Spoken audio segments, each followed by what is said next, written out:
How was the trip from Toontown, guys? It was great. My arms aren't that tired. How are you, Goofy? No, I hitched. Oh, that's right. I thought the back of the plane felt a bit heavy. It's hard to hitch an airplane. Well, we have a lot of folks who have a lot of questions for you Sure. guys. And We like questions. Unless Thank it you very much. involves math. Yeah. Hi, I'm Kevin. Hi, how are Kevin. you? Hello, Kevin? I'm great. How are you? Doing all right. Oh, excellent. So this question will be for Mr. Farmer. So what are you learning or have learned from playing as Goofy? Oh my gosh. Yeah, I blame Goofy on everything stupid I do in my own life. So, I've learned a lot. And I blame it on what I call the Goofy curse. I say anything, I just kind of blame Goofy for that kind of stuff. True story, I was in a studio and I had a Coca-Cola. And I was going to put it down and I put it just on the edge of a table and it started to fall and I hit it and it started spinning over about $100,000 audio board. And the engineers are going, ah! And I blame that on Goofy. I don't blame it on me. So I've learned how to blame stuff on other people. Okay, thank you. Happy Friday. Thank you. Thank you. Hello. Hi. I kind of have a silly question for Mr. Farmer as well. So me and my brother found this song from a Disney cover album from 2001 where Goofy sings Eiffel 65's Blue Da-Da-Dee Da-Da-Die. And we were trying to figure out, because it wasn't credited properly, if that was you that sang it or not. From 2001, it would have been me. And what was the song again? Blue from Eiffel 65. I do vaguely remember that. These things kind of blend into each Yeah. other. This is my 38th year of doing, a Goofy. So, yeah, I assume it's me. I don't know what the song was. I'm blue. I don't know. Yeah. Me and my brother loved it, and we were trying to figure out if it was you or not. So thank you. It most certainly should have been. It was. Yeah. Yes. All right, so I know I said this before, but thank you guys again for coming out. It means a lot to everyone. It's our pleasure, Javier. Sorry, Xavier. But I know especially you, Mr. Iwan, you've been a big Disney fan throughout your entire life. But I want to ask both of you guys, what is your favorite Disney movie? It doesn't have to be any of the mainline movies, just a Disney movie that you guys love a lot. When I was a kid, and I go way back, I think my favorite one was actually not an animated one. It was the Absent-Minded Professor. That's a good one. Which I remember where he gets the flying car and he invents flubber and all of that stuff. I remember I had a little chemistry set and I tried to make flubber. Didn't work. And that was one of my favorites when I was a kid. Of the animated ones, possibly I saw Pinocchio in the theaters on a re-release. That was one of my favorites. That scared me about Pleasure Island, though. It kept me being a good kid. And it's funny, some of the scariest movies can be Disney. Absolutely. My son grew up, and the scariest thing that scared him the most of any movie, and I showed him like Frankenstein and King Kong and things like that, was Snow White and the Seven Dwarfs, when he said, "Bring me your heart in a box." I mean, that's pretty heavy duty. That's and so, yeah, it can be scary, too. Absolutely. My favorite Disney movie, I'll start with live action, has always been Swiss Family Robinson. Yeah, that was... Yeah. I grew up playing in trees and building tree houses, so to me that was just the ultimate, tree house story. And it was a little scary when the pirates would come after you. I'm also a huge Star Wars fan, so now that Disney owns Star Wars, I guess I can say Star Wars is kind of one of my favorites. When it comes to animated, I'm a big fan of all the classics, like Bill mentioned, Pinocchio, Snow White, but I also love the renaissance of Disney animation with Little Mermaid, Beauty and the Beast, Lion King. I was obsessed with those movies, and I would draw those characters all the time. I had a little side hustle in elementary school where I would sell my photocopied drawings of Aladdin characters. So, don't tell anybody. Yeah. I bet you didn't know that I auditioned for Pumbaa originally. No, I did not know that was before they switched directors on the movie. Early on, and I didn't get a call back. So, Who's Nathan Lane anyway? Yeah. He's no Bill Farmer. Well, you guys stay awesome, all right? Thank you. Keep it tuning. Thank you. Yes. Howdy. Hey guys, how's it going? Good. So I was wondering what your opinions are of Mickey and Goofy in the Kingdom Hearts series. Oh, I think the Kingdom Hearts Yeah. series is so much fun for us because it's such a departure from kind of the typical Mickey, Donald, and Goofy realm. So I know for me, it's fun to play a little bit more of a Oh yeah, it was harder Mickey. when the first one came out, I think in 2002, and I remember them saying, well, it's going to be a video game. It's going to be different. They're going to be like fighting bad guys and stuff. Really? Okay, that's cool. And it was done first in Japan. So when we get it and we voice it, they've already done this in Japanese. And in our headphones, we're hearing the Japanese actors.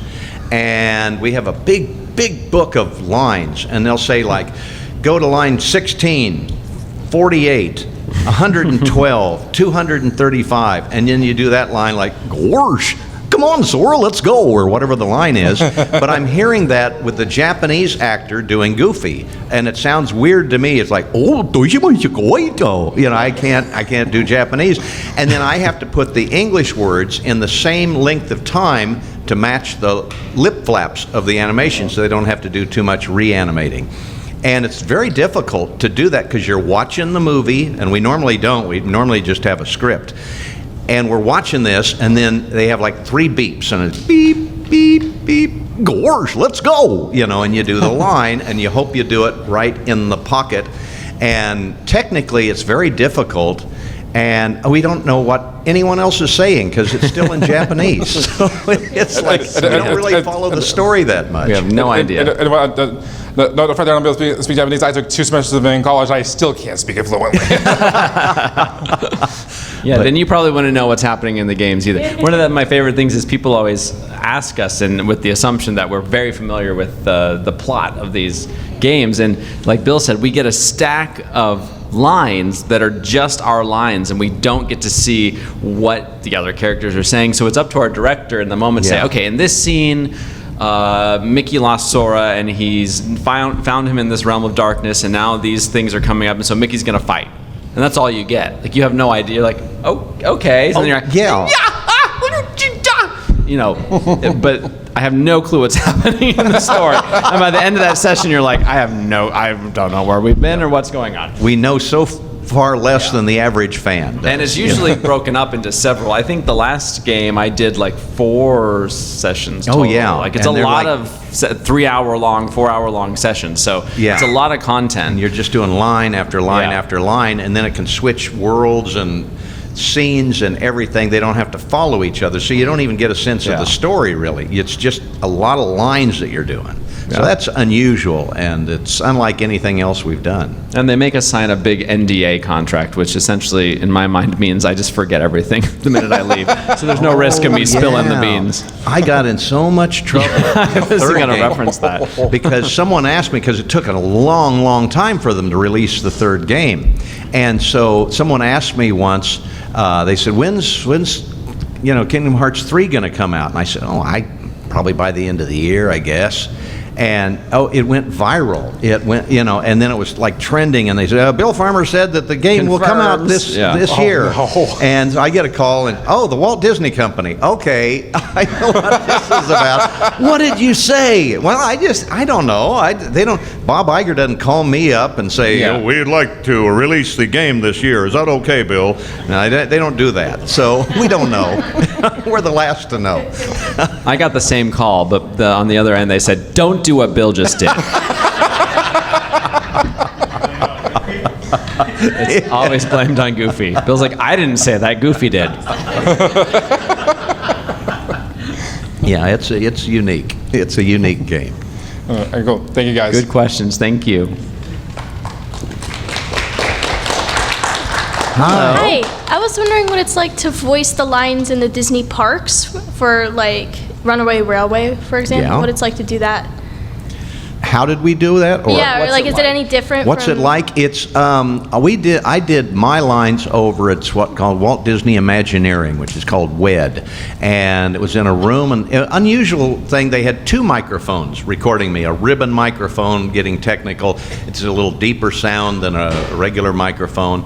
And again, you don't see anything. They haven't done the ride yet, so it's just a script, and they're kind of telling you about it. Okay, then in this room there's going to be a tornado, and you and Pluto are supposed to be in the tornado spinning around, and you make the noise, and then go, and you got to do it. And it's very difficult until we see it like everybody else. We really don't have an idea what's going on. We do the lines, so we kind of know the story, but until you see it, and then you go, oh, that's what they meant. Okay, now I know.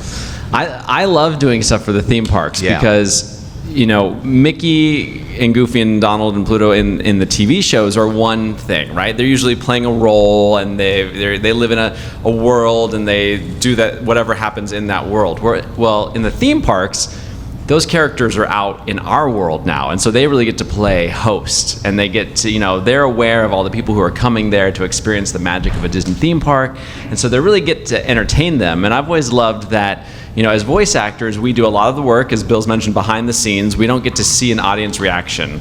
We're not on stage seeing an audience applaud or boo or cry or whatever it may be.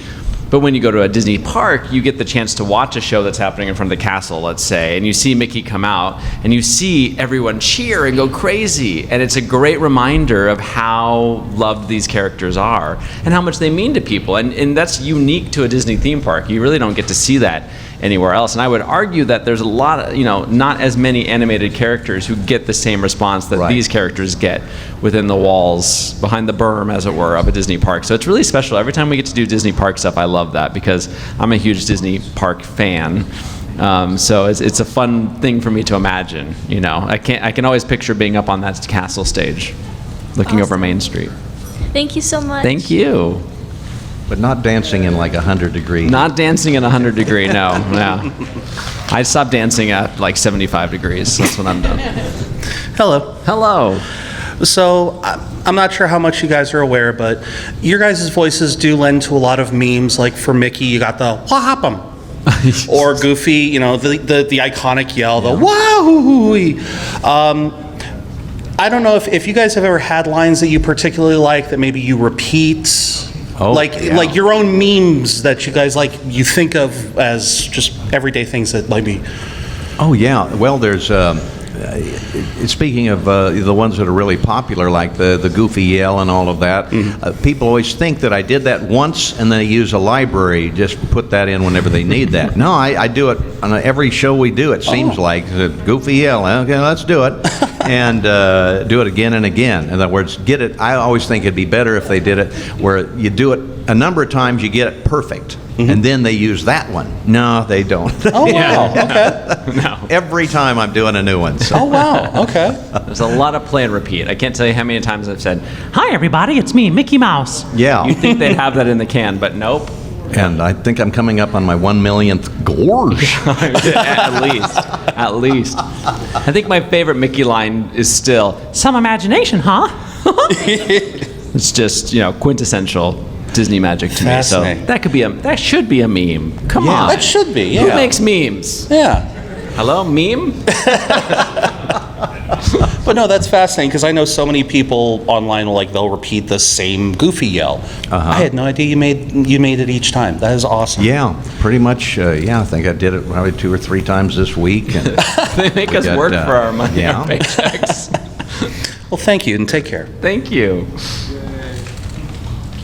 We wouldn't work if they just repeated. Hello. Hello.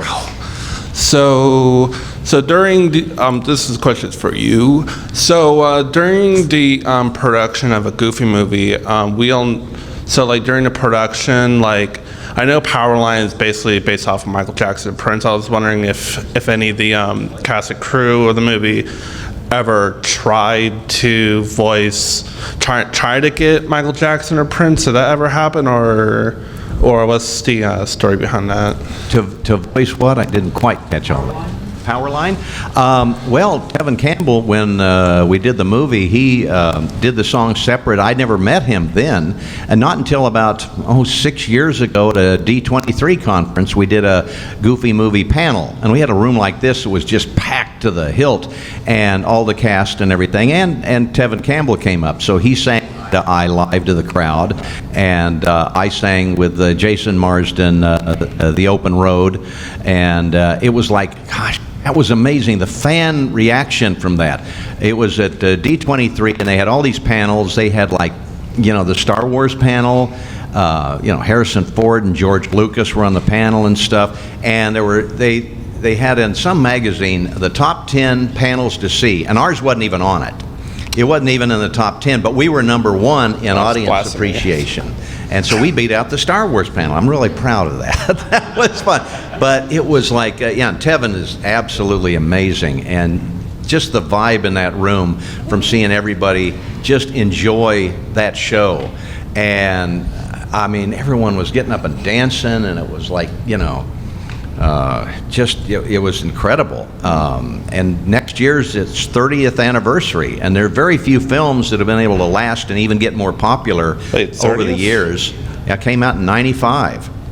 And coming up to its 30th anniversary, and it's still just as popular, if not more popular than it was. And thanks to you guys and all the fans that made it that popular. I never do a Comic-Con or anything without a lot of people asking me about a Goofy movie, and hey, I couldn't talk to my dad, but that movie brought us together, and just knowing that is really cool. That's cool. Wait, it's been 30 years already? Yes, it has. Jeez. I'm getting really old. Yeah. Oh, thanks. Yes. Hello again. Hello. So this question be for Mr. Bret. Okay. So your experience at the voicing for theme park really inspired me to ask this question. What is your advice for voicing for a theme park? Well, I think the advice for voicing for a theme park project is probably the same that we would offer for any voiceover. Bill has mentioned it time and time again that his mentor told him it's not voice acting, it's voice acting. So we both always say, the emphasis should be on the acting. So that's true of a theme park or a television show or a video game. Really, it's about the acting. So, the funny voices and the impressions and all of that, definitely, I always say they're like a nice little addition. They complement the skill set, but really focusing on those essentials. Just like if you were an artist, you'd focus on the basics of drawing and color theory and composition. With voice acting, you focus on the acting. Right. And then hopefully as you progress into that field, then the little nuanced characters or the impressions that Bill does so well kind of come from that. So but definitely, there is something to be said for each project demands a different approach. And so with a theme park, if you're working on a ride, you kind of have to imagine what the context is. You're performing for an audience that's getting a really limited time to perceive your performance. They're on a vehicle that's passing by maybe, so it's a quick line. You got to make sure that your intent is very clear and that your enunciation, or there's all kinds of dynamics that go into it. So you learn that from each project to project, whether it's Kingdom Hearts or a TV show or a theme park, you think and you approach each thing a little bit differently. Thank you very much. Thank you. Yeah, it's like I always call it my arena voice. Yeah, arena voice, absolutely. Like Disney on Ice. Like there's Disney on Ice, because you got to think of where this thing's playing, and if it's like in an arena, and it can be echoey inside, like in an ice rink or whatever. And so you have to over enunciate the words a little bit and a little bit slower so they're understood. So when it bounce back, you can actually hear what the character is saying. Hi there. Hi, it's a pleasure meeting the two of you. Nice to meet you. My question is, how long do you guys worked on a show called House of Mouse? Well, I never worked on House of Mouse, so we'll have to ask Bill. That was when Wayne. That came from a series. First, there was a series called Mickey Mouse Works, and that was just a series of cartoons. Then they took those cartoons and they kind of built it into this House of Mouse. And then they did the interstitial videos where they're like at a party or something. Then they'll go to a cartoon and stuff. And that was a great one because that's still, I think a lot of that was a 2D animation. Yeah, yep. And that's my favorite. I like it more than the, the computer CGI kind of thing. And we're doing some new ones that are stop motion animation, which are really cool because they're actually taking the little models of Mickey and Donald and Goofy and moving them, take a picture, and I understand they only do like 10 seconds a day. Oh yeah, of doing the actual process, animation. yeah. Takes a long time. But the 2D animation really has a neat character to it, and that was one of the neat things about House of Mouse. It really got to, and you got to mix up all the characters. You could have Ursula and Goofy and, the Little Mermaid and, well, they would have been in the same movie.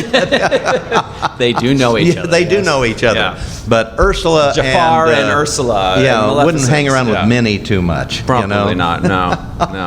Yeah. Yeah, a lot of people ask when that's going to come on Disney Plus, but I don't know. There's differing opinions at the company about mixing all the characters like that. So yeah, so some things they take a second look exactly. Good question. The latest one I saw was a House of Villains, and when oh yeah, they did do House of Villains. That's right. Yeah. Yeah. A spin-off. I think it was a direct-to-video or something. Yeah, you never know what's coming up next. Yeah. You just never know. Never know. Okay, well, thank you so much for your time. Thank you.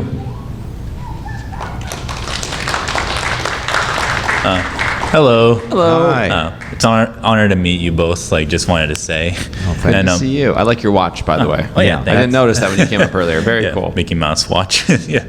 I was gonna ask something about from the first Goofy movie. During the scene when Pete was telling Goofy hey Max is he changes the map you're going to L.A. How strange was it that to actually have Goofy talk in a serious way, saying because he's usually a very positive and happy character, but to have him say the possibility of his son betraying him. Yeah, that was a totally a new area that we'd never done with that character, kind of make him serious. And so I had, and I've said this many times, that they kind of actually came to me and wanted me to kind of do more realistic reads on some of the things, not Goofy, but more me. And that's one of the scenes in the movie that's kind of that halfway me, halfway Goofy, because it's hard to make Goofy sound that kind of upset and worried about his son, so we had to find that place that really rang true. And that's the acting part of it, is to find that. If the emotion's there, it'll usually sound right no matter what voice you do. And exploring that was a difficult thing for the first movie, which took, I worked on that off and on for about 2 years. And whereas the second movie, the extremely Goofy movie, I recorded that in 1 week. So it's so the first one, they were really experimenting and trying things, and some worked, some didn't, but they came out with a great movie after all. All right. Thank you so much.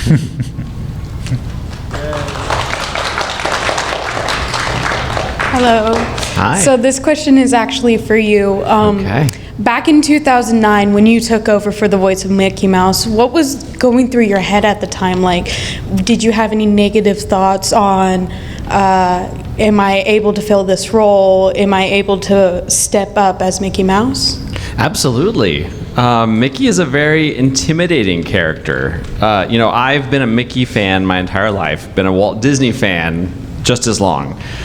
So I'm very aware of the story of Mickey and the legacy behind Mickey. And those two things, legacy and story, are just very important to me in general. I'm a big fan of history and respecting where things come from. So with that, and particularly with Mickey, comes a lot of pressure and expectations. Everyone knows what Mickey sounds like. I showed up and I had the first 5 people doing Mickey impressions for me. It's a voice that many people know. So I knew that as exciting as the opportunity was for me, I had to make sure I did, right by Wayne and what he had done for the past 32 years before me. But then also Jimmy McDonald and, of course, Walt Disney, who was the first voice of Mickey. And then also just not wanting to let down the fans. So Yeah, it's not something I get asked a lot, but to be honest, absolutely, I had negative thoughts. I had worries. I had stress. I had imposter syndrome, and to some extent, I think I still do. You know, people always ask, like, "What's it feel like to be the voice of Mickey Mouse?" And I say it's extremely surreal. If you had told the little 7-year-old me who was just drawing Mickey, you know, every chance he got, and reading a Walt Disney biography every chance he got, and doing every book report on Walt Disney, and studying animation, and just dreaming of working, you know, going to work behind the gates of the Disney studios, that I'd be sitting here talking about voicing Mickey for 15 years, I wouldn't have believed it. So it's extremely surreal even to this day, and that comes with pressure. But I think, you know, the more you encounter pressure like that, and the more you're willing to take a chance and to make yourself uncomfortable, is what I've learned. You know, it's not so much about changing, like getting rid of that voice. That voice is always going to be there, but you get a little bit more comfortable in the chaos or the pressure of it, and you learn that actually, that challenge changes you and you grow from it. And so, you know, I think I'd like to say that I've gotten better than I was when I started, and I hope that I will continue to get better. When I've done it as long as Bill's done it, then I hope I'm really good. All right, thank you. Good question. Yeah, thank you. That's a good one. I just want to say it's an honor to meet the both of you two. I am the youngest of 10 children. I was born in '92, which means I grew up on Disney. My nieces and nephews watch Disney. I have a big family. Awesome. So many great memories. So I am wondering, what is your guys' favorite memory of working for Disney, especially when Disney is so iconic and holds so many memories to so many people? Oh my gosh! Wow. That's almost impossible to answer because there are so many memories. Sometimes, you know, I remember, like when a Goofy movie came out, I got to see a pre-screening of that. It was still in what's called pencil test. They haven't colored it in, and it's kind of just fine out. And I was sitting here, and like Michael Eisner was like right here, and Jeffrey Katzenberg and these guys, and I'm sweating because, God, I hope they like this movie, you know, and they're looking kind of like this, you know, and my son was with me, and I always tell this story because it told me that the movie had a lot of heart, because he got to go, and this was like in Walt Disney's private screening room in the animation building, and so I think this is where Walt got to go and watch all of the first runs of, you know, Pinocchio and Snow White and everything. And after the movie my son was crying a little bit. And I said, "What's the matter, buddy? Didn't you like the movie?" And he goes, "When Goofy went over the waterfall, I thought that was you." So he was totally, he didn't know if I was Goofy or his real dad or if Max was his brother or anything. It screwed him up for years.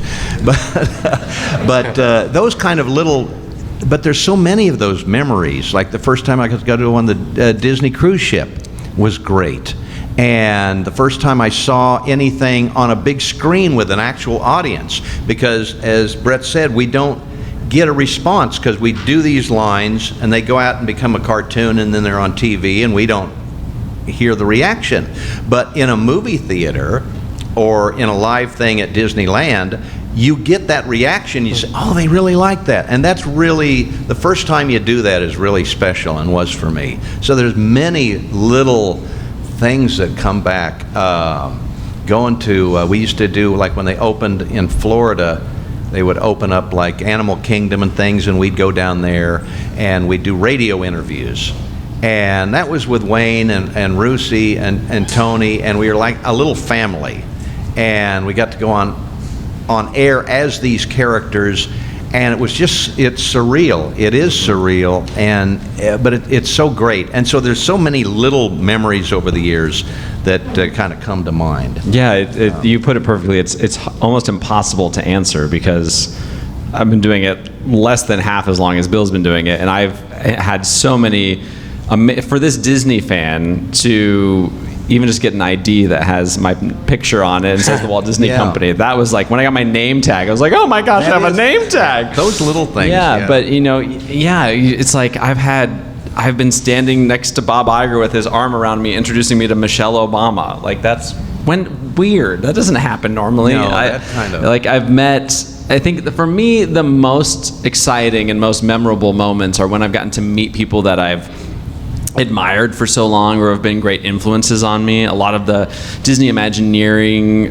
staff or animation artists like Eric Goldberg, getting to work with him on projects. I mean, Mark Henn, these are guys that as I was looking through the Art of Animation book as a kid, I was reading about them and their story and dreaming of, being like them someday. So to be able to interact with them and call them friends is really, really special.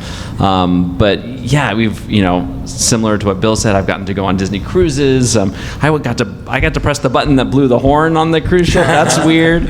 I've had just really cool experiences like that. The more people I've gotten to know, and the more people have gotten to know me within the company and learn about what I'm interested in, what I'm excited about, that always opens doors to unique opportunities and experiences. So it's just really cool, and we have a lot of great interactions with fans, especially at conventions like this or at the D23 Expo. I've had a lot of really great opportunities where Mickey was interacting with people one-on-one, and I get to be a part of that. So again, it's almost like countless. Every day is exciting. Don't get me wrong. Sometimes it feels like a job. Yeah. There are those moments. It's not all pixie dust and magic. But for the most part, it is. It's just extremely magical and a lot of fun. I just want to thank you guys so much for all the amazing memories. Thanks, guys. You're welcome. Thank you.